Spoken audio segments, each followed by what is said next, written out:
Here's the short version, the in a nutshell version of today's interview.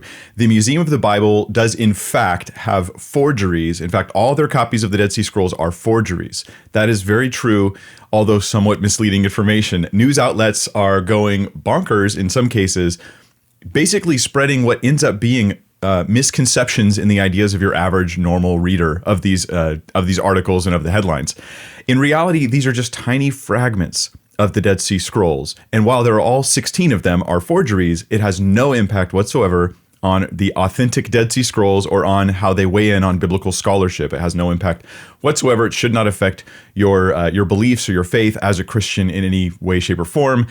So what we're going to do is we're going to give you now the full download. I've brought my friend on, Wesley Huff, who's going to talk about the Dead Sea Scrolls, the forgeries, the nature of the forgeries, its impact on either Christianity. There is a lesson to learn here, or the Museum of the Bible, its potential impact on them. And then we're going to talk about some Twitter posts I've pulled up to show the misinformation that this kind of reckless news writing puts out there and creates in the Twitterverse. So here it comes. I hope that this is a blessing to you, and I just pray that God uses it to give you wisdom.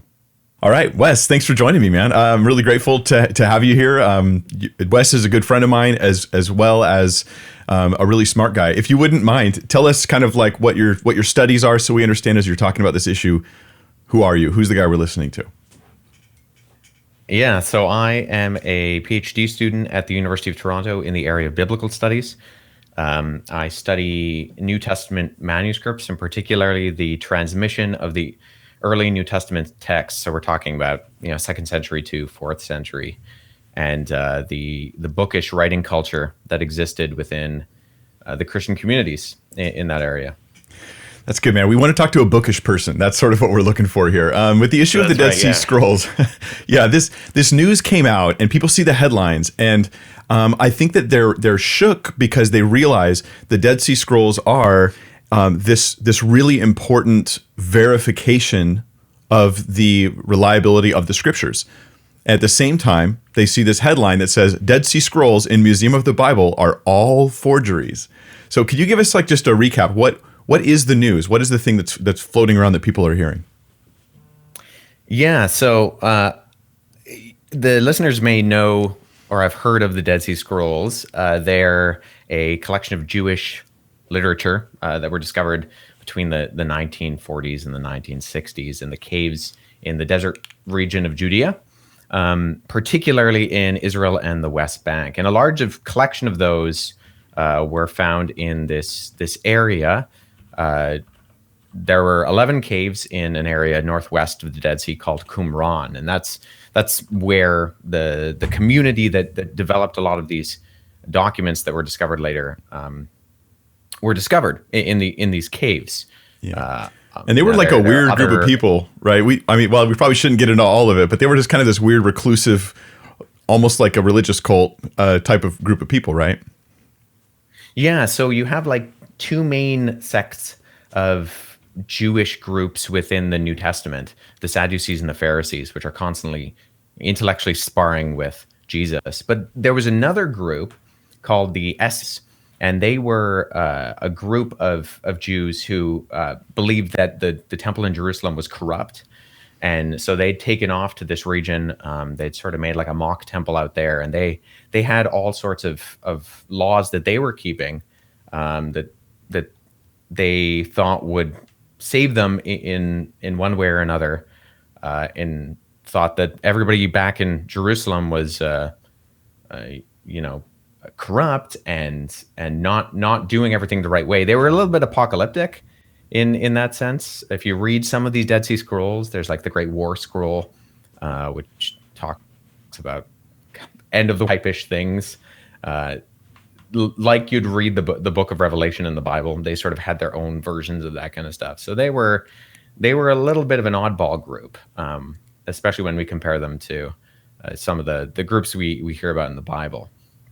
And so there were a lot of these other documents that were found in and around that area, not just in Qumran, but sort of down the coast of the Dead Sea. But Qumran is where the majority are.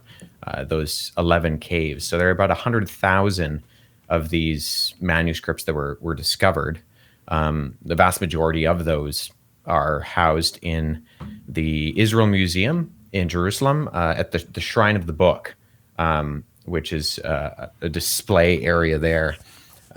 And they're not all, I think we think of them all as biblical documents. About 25% of the manuscripts found in the Qumran caves were biblical in nature. And then there's a host of other written books. But I think it is pertinent to point out that all of the Old Testament books, apart from Esther, are found in the Dead Sea Scrolls. With the Dead Sea Scrolls, if you could summarize for us, what impact has the Dead Sea Scrolls had overall as far as Christians in the Bible are concerned? What has this told us? How has it informed us, this discovery? Yeah, they were super interesting because up until a certain point, we really didn't have that much super, super early stuff for the biblical Old Testament. In fact, for a long time, we had far earlier evidence for the New Testament in terms of like the manuscripts, the artifacts, than we did for the Old Testament. What we were relying on for a long time for the translation of our Old Testaments was what's referred to as the Masoretic text. So they're a group of Jewish scribes. They kind of start somewhere in the 9th century and go on to the approximately the 13th century. And they were very diligent, very pious Jewish scribes who copied the text very, very carefully. And that text, the Masoretic text, ended up being the basis for our Old Testament. We didn't have too much before that until we discovered the Dead Sea Scrolls. And then all of a sudden we had this really early evidence that started in the 1st century and went back for a couple hundred years into the time before Jesus, and shed some light on the Hebrew text, like in potentially what Jesus would have been seeing and the Jews in that area. And it gave us a bigger picture in terms of that. So it made a tremendous impact on our understanding of the text in one way. In another way, it didn't really blow up anything that we knew about the Old Testament. I mean, there were no revelations that, completely revolutionized the way we read our Old Testament, or changed radically what we were looking at. But intellectually, it did shed some light on a few key areas. Now, would you say that the Dead Sea Scrolls served in some way to confirm things that we already thought, like confirm the Christian view of Scripture or of the Bible in any way? Yeah, and it also helped these documents, especially the ones that weren't biblical documents, to shed light on some of the messianic expectations and the ideas that we see in the New Testament mentioned about this sort of expectation that the Messiah was going to show up sometime around then. And in fact, there are allusions, there are echoes within some of the Dead Sea Scroll documents that actually indicate that the Messiah, or Messiahs, because there was a belief that there would be two, Messiah, the son of David, and a Messiah, the son of Aaron, that these would be almost divine-like figures. And so some of the language that we see in the New Testament that's portrayed on Jesus, that, in centuries past, German redaction scholars said, this language, this high Christology, that obviously came later, because no Jew would have been thinking like this. They obviously ran into some Greeks, and the Greeks were like, we don't care if the guy you're following is the Jewish Messiah. We care if he's a son of God. And so then, the idea was that the Christians were like, oh, son of God, maybe if we, slide that into the way we're describing things, then maybe that'll make some impact. But if we look at the Qumran documents, if we look at the Dead Sea Scrolls, they actually have a lot of descriptions of the Jewish Messiah coming and being described in divine categories, and being described particularly as the Son of God in a very unique way. So in that sense, it broadens our picture in how we understand, some of the ideas and expectations and categories for 1st century Judaism of Jesus' day, and in that way shed some light on how we read the New Testament. Okay, and then The discovery of the Dead Sea Scrolls, did it have any impact on, say, the reliability of the transmission of the text over time for people who think the Bible's been changed, or that the Old Testament itself, the Masoretic texts from 900 AD didn't represent what was originally, read by, say, the people in Jesus's day? What would you say about that? Yeah, in some ways it did, and in some ways it didn't. I mean, the major points that you'll hear when you hear discussions of this is that the Great Isaiah Scroll, which was easily the most well preserved one, if you go into the Shrine of the Book in Israel, you'll see the Great Isaiah Scroll. It's sort of displayed all out around the outside of the wall. And it's the entire book of what we would now consider the Book of Isaiah, and that's unusual. A lot of these are just fragmentary scraps, but in one of the caves we found this whole scroll, and it is word for word exact to the Hebrew Masoretic text of Isaiah. So that spoke a lot to the transmission and to the copying process, how exact and diligent the Jews in particular were of doing that. Now, you can make a lot of that. There are other documents like the Jeremiah scroll, which are not word for word exact. So I think you can overplay your hand a little bit there. But in the grand scheme of things, I think what it did tell us is that it any speculation in that giant gap between the Masoretes and the Qumran community, any speculation as to what was going on there was completely evaporated because of what we found. All it did was confirm what the text looked like in Jesus's day and prior. Yeah. Okay. So what is the news here? Let me see if I can summarize. Correct me if you feel like I'm getting this wrong. But basically, the Museum of the Bible is this really popular, really well-known, relatively new museum where you can find all this wonderful information about the Bible and the history of it, that sort of thing. And what they've had is they've actually had some of the Dead Sea Scrolls, that's the term that's used, they've had it housed there that people could look at, and it's just popped into the news, into popular awareness at least, that these are forgeries. They're all forgeries. They're all wrong. Am I summarizing that news correctly, you think? Yeah, essentially, the Museum of the Bible had in their possession 16 fragments of what they believed were Dead Sea Scrolls, and it turned out that they were fake. Now, this in one way is not hugely new news. In 2018, they had like a scholarly audit, and 5 of the 16 were discovered to be fake, and so they removed those from their display. And so that was news at that point. And there was actually suspicion that others were forgeries. In fact, a number of key scholars going back, I think at least to 2017, if not before that, were speculating. Guys like Aristine Justness and Brent Nongbury. You can go back and look. There were articles written, academic articles, and just like blog posts on their websites saying, maybe we should take a second look at these. They don't really look up to snuff. But it's just been recently that they've announced that not only those other 5 out of the 16 were fake, but that all of the 16 are forgeries. So it makes the headlines. It certainly makes a good headline. Yeah, especially because the Dead Sea Scrolls are so well known, and the headlines, the way they read, I can't help but note the way they read, right? Dead Sea Scrolls in Museum of the Bible are all forgeries to a normal person. They're thinking that means that there are full-length scrolls from the Dead Sea in the Museum of the Bible. Sounds like they probably have some pretty good copies of it. They're the Museum of the Bible. And they're all forgeries, which then you go, but I know the Dead Sea Scrolls are connected to some important, apologetics issues related to the Bible.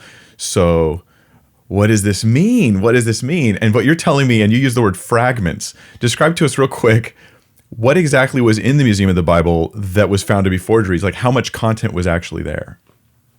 Very little to no content. So there was barely any writing on them. And the writing that was on them didn't necessarily have any sort of variation from the text that we knew before. So in terms of the grand scheme of things, these were pretty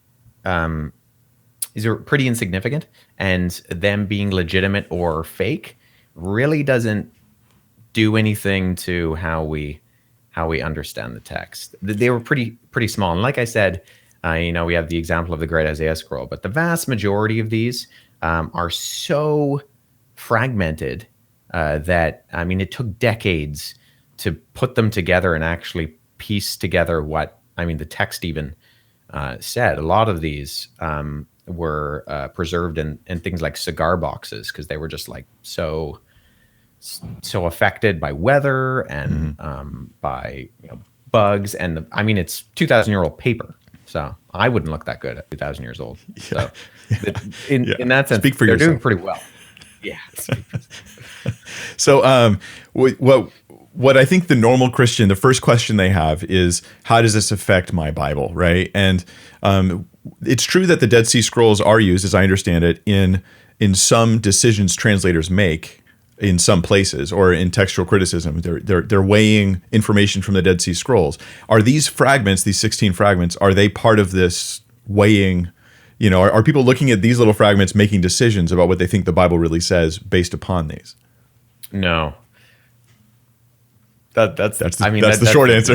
That's the short answer. The short answer is no. Yeah. I mean, when I first read the article or the headline, I thought, wait, whoa, this is really interesting. And as I read more of it, I realized this is more headline than article, in my opinion. So in short, what are the implications for the Bible or for Christianity from the discovery of the forgeries of these fragments?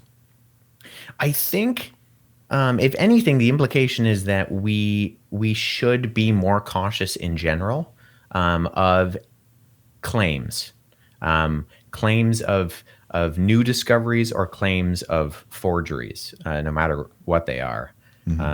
What comes to mind is, the first century Mark fragment that was big news a few years ago. I mean, in 2009, there was this announcement that there was this manuscript of Mark that was discovered, and it was dated to the first century, and that was a big deal, because not only would it be our earliest manuscript of any of the Bible, it would be our earliest manuscript of Mark by like 200 years. Yeah, I remember where it was announced, and everybody was like, what? And then a lot of us were just following, like waiting for more information, and it took years before they were like, yeah, no, well, whatever. Not really. Yeah, so. And it actually came out in 2019, last year, that not only was this not a new discovery, it was actually from a collection of manuscripts that we knew about before, the Oxyrhynchus papyri from Egypt, but that it wasn't first century. And although they did date it earlier, it was still like late third, early fourth century. But a lot of the evangelical community, a lot of the apologetics community, they jumped on this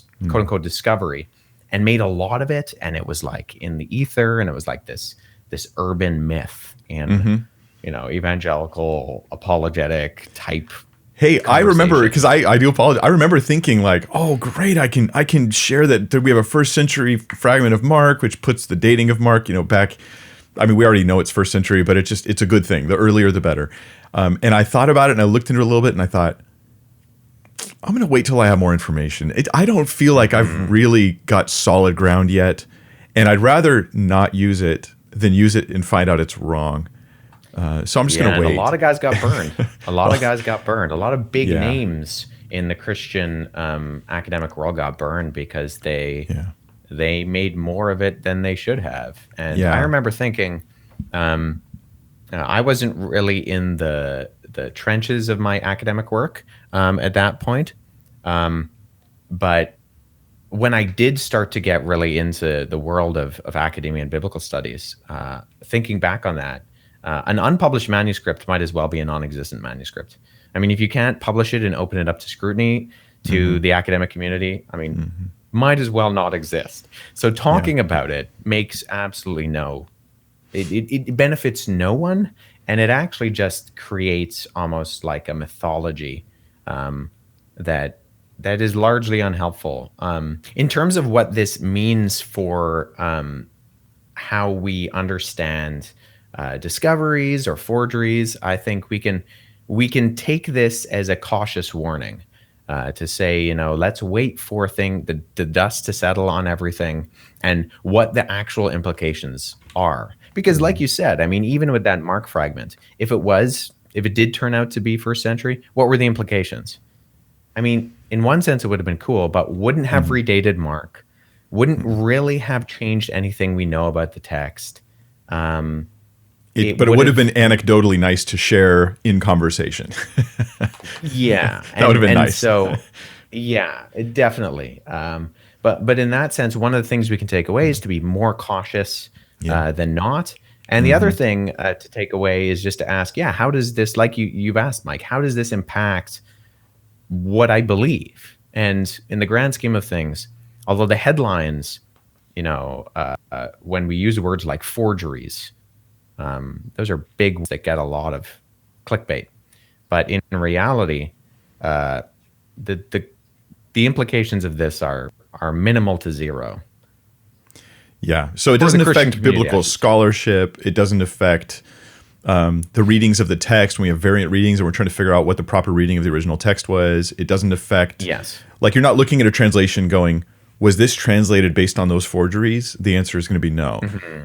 What it really affects is just a wise word about general caution that we don't jump the gun when we're making claims about things. And maybe you could Right. speak to that briefly and say, like, what do you think the implications of this are for the Museum of the Bible? Because to me, that's probably where the biggest implications are. It seems like it's dragging their reputation into the mud. Yeah, and that's where it does have some pretty big ripple effects. Unfortunately, the Museum of the Bible hasn't had a super great track record since they opened. So they're associated with the backers are the Green family, which are the owners. I don't know what the right term is of Hobby Lobby. Hobby Lobby, yeah. So they're associated with that, and so they're you know millionaires, if not billionaire. They had this incredible Bible history collection because they are evangelical Christians and they had the money to sort of finance this thing. And as that grew, they had this plan to open this museum and make it available to the public, which I think is a very good idea. The intention was good.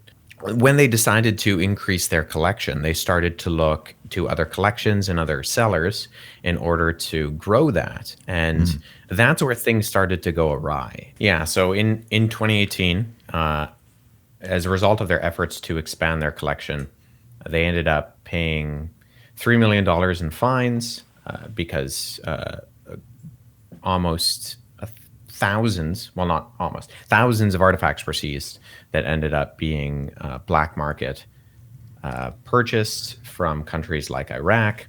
And so there was some dealing there that was underhanded. And then they actually got caught up in the whole first century Mark debacle because they were named as a potential buyer somehow.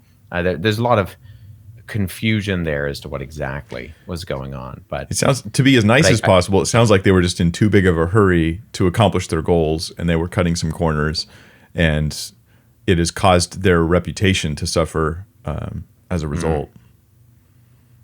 yeah, Now, but they've been really honest too bad about because, these fragments, though, right? Because as I understand it, what I've read was that they actually hired an independent person to examine the fragments, and then they could have just hid them away, right? They could have let no one touch them, but they hired that person, and they were allowed the results to be published publicly. I mean, that's why the article's out there now. Is that right? yeah, and we can give credit where credit is due. I think they did go to the efforts they should have to make sure that these things were verified, and B, make it public, because it was made public very quickly after the discovery of them being fake. So we can at least give them the benefit of the doubt there, that their intentions weren't nefarious, although it certainly doesn't cast a very good light on the whole sort of collection and what's going on there. But I think while their while their intention was correct, their method of acquiring things and going about the expansion of the actual museum was maybe a little bit misguided. Yeah, and I do think it's almost like a parable in apologetics stuff that we both care about, which is that don't be reckless in your apologetic approach in your defenses of the Christian faith, because the fallout of cutting your corners, it will disparage Christianity in the eyes of many people, even though it's really only you and your methods that are the problem. It's not the truth of Christianity. And this is a perfect parable of that, because it's like this stuff affects the Bible in no way, shape, or form, no measurable sense, or the truth of Christianity in no measurable sense. But it feels that way to many people, right? Their gut goes, oh, like this is somehow a strike against the trustworthiness of the Scripture. The Museum of the Bible has some sort of issues, that not pervasive, not everything there is now should be thrown out or something, but there are some issues that translates to them into meaning something more than it means. And so we want to be careful that we don't do that. And we try to refine. I try to refine my own apologetic approaches all the time, find things that I can say better or things I shouldn't say, because I want to try to present my best foot forward in presenting the truth of Christianity. But the thing I want to talk to you about now is some stuff I've seen. Just like we see, hey, shame on you guys because you cut some corners and you didn't do your homework, and now it's being shown that we need to get rid of these fragments. There are those who are not cutting their corners, or who are cutting corners in response to this. And their response is, the Dead Sea Scroll fragments are false, and then their head, Dead Sea Scrolls unreliable, Bible unreliable, Christianity not true. So I'm going to read to you a couple Twitter posts. These are tweets, real tweets from real people, in response to the news that these are forgeries. So one says, we can stop pretending that a deity exists. Yeah, What's your response to that, Wes? Well, I mean, even if all the authentic Dead Sea Scrolls turned out to be forgeries, I mean, what does that have to do with a deity existing? I mean, it certainly doesn't change the Kalam cosmological argument or anything like that. So, and like I said before, for a long time, our the undergirding texts that we translated what we get the English Old Testament from was done without the Dead Sea Scrolls. So, I mean, it doesn't even affect the text in one way. It adds to our knowledge of the text, but it doesn't break apart the text. And it certainly doesn't disprove a deity. That's a pretty big stretch. Yeah, it is. And I would say that is a bigger mistake than any mistake that the Green family has made so far that I'm aware of. to say, well, these 16 fragments are forgeries, therefore atheism. Like that is a pretty big worldview error to make. Obviously, he wouldn't defend that. I don't think he would. He just throws it out there because that's just where some people are. Yeah, it's kind of like me walking into my mother-in-law's house and seeing, those plastic apples on the counter, plastic fruit, me picking up an apple and going, well, the apple isn't real. I guess no apples are real. We can stop pretending that apple pie exists. There's no such thing as fruit at that point. Yeah. Yeah. I think so. Yeah. Okay. Here's another one. This is from Jay Jordan, who commented on this article. The same article I'm quoting here. The Dead Sea Scrolls in the Museum of the Bible are all forgeries, which is a somewhat misleading title, to be honest, to a normal person. Not to someone like you, but to a lay person it is. Jay Jordan says, quote, matches the Bible perfectly. Oh, because they're fake, so that everything else is fake. You get it. I interact a lot with atheists online, so you just start you almost start reading this kind of sarcasm and implications in everybody's comments because they do it so much. And I'm not talking about every atheist. I'm talking about the atheists online who comment atheist comments all the time. That is, it's pervasively mocking and ridiculing and implying things. And so anyway, yeah, matches the Bible perfectly is the statement here. And your response to that? I mean, sure, if you throw out, hundreds of thousands of arguments for the reliability of the scriptures, both externally and internally, all of archaeology that we have to back it up, internal coherence and undesigned coincidences, and any number of lines of reasoning for the reliability of the scriptures, and it's reductionistic to a point where it's just like, it's a talking point. That's all it is. It doesn't go farther than Twitter. It would never stand up any level of, it wouldn't even stand up a Google search. So, yes. All right, last one. And this one, I think this one might have been that sort of tongue in cheek. A lot of atheists I've experienced, will ask leading questions that are or statements they'll make that are meant to like plant an idea in your head. I'm sorry, but there is a growing movement of atheists online that literally are just trying to manipulate people, even emotionally manipulate people. It's called street epistemology, and it's not about thinking clearly. It's about manipulating people. At any rate, but let's answer this as though it's a very sincere statement from a sincere believer. And the statement she says is, "What else is fake that we've grown to believe? What else is fake that we've grown to believe?" In response to this discovery, what would your counsel be for that person? It's reasoning on what we don't know, not on what we do know. So, we know a lot.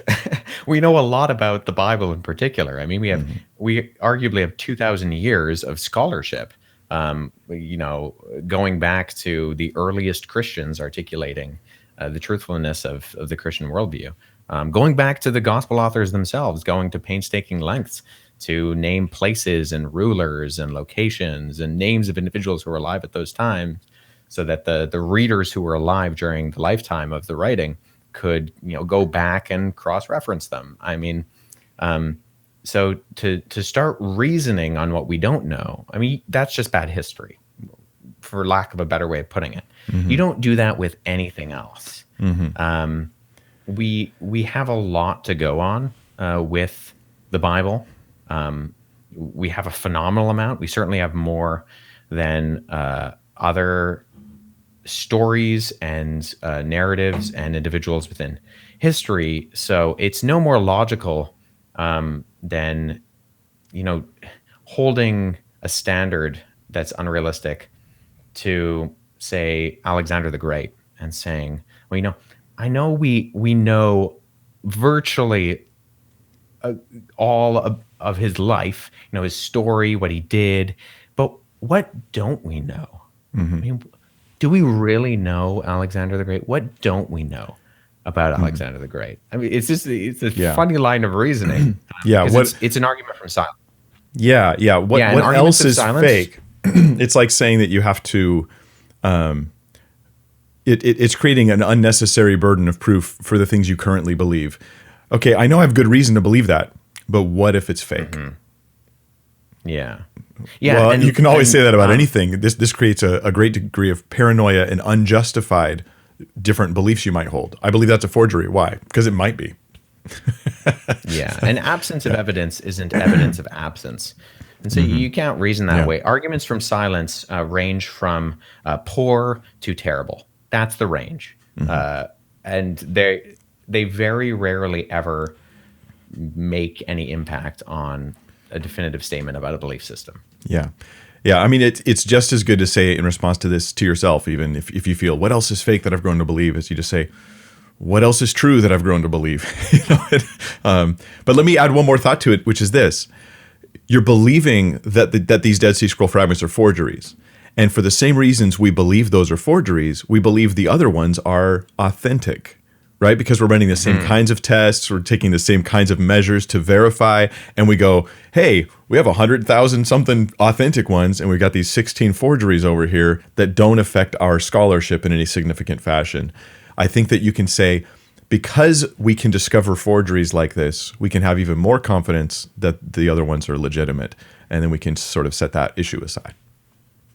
Yeah, the same method of reasoning that forces us to say that these are forgeries forces us to say that, like you said, the others are authentic, and not only the others, but the underlying manuscript tradition of both the Old and the New Testaments that we have that make up our modern English translations, that those are reliably transmitted and accurate for the process of rendering the modern text that we now know as the Old and New Testament. It's the exact same standard that we're applying. So it's It's a silly argument to make. Yeah, yeah, which is good to know. Good to know. So I guess that's about it. I just wanted to put this out there because I had a lot of people asking me questions about this topic, and I thought I want to bring someone on who has more education and expertise in this area than I certainly do, because I just wanted to give them that sense of getting on the inside of this issue. Because when you read the headlines and you read the articles, it doesn't feel like it informs the layperson very well. And so that's what this video is meant to do, is inform the layperson well, answer a few questions that do come up, deal honestly with the data. And thanks, Wes, for coming on. I'm actually going to have Wes on my channel again real soon here. I think it's like next week, right? Next Something Tuesday. like that. I think next Tuesday, if I'm not mistaken, we're going to be doing this. We're going to do a stream on the topic of what was the topic we were doing? We're going to talk about Mary. Mary, that's right. Mary, yeah. Anyway, we'll get more into that. So we're in some more kind of theology and apologetics issues related to Mary and modern, not Catholicism, that's not the issue here, but modern weird ideas that are propagated in popular culture on the topic of Mary Magdalene, Jesus' wife, supposedly, things like that. And so Wes is going to help us weigh in on those types of things. So thanks, Wes, for joining me. God bless you, man. I put some links from Wes suggested by him. If you want more information on the Dead Sea Scrolls, it should be in the video description. You can click those links and study up on it. There's a lot of interesting, neat stuff that'll keep you going for hours while you're quarantined. So, yeah, thanks, Wes. You betcha.